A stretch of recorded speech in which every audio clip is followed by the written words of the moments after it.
In today's tech video, I'm going to show you how to fix your Disney Plus if it's not working on your Onn smart TV.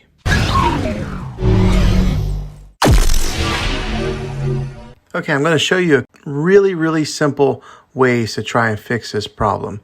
Now the first one, it's probably the easiest one.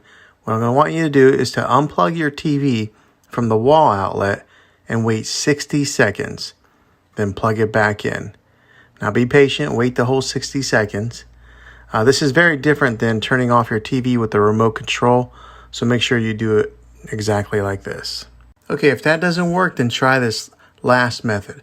What you're going to want to do is delete the Disney Plus app. So go into your app store or wherever it's at on your TV, delete the app, and then reinstall it again.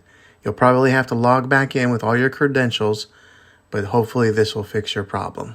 Well, hopefully this fixed your problem. If it did, go ahead and click a thumbs up on this video. Go ahead and subscribe to my channel. I make tech videos all the time, and I'd love to have you back in the next one. Take care.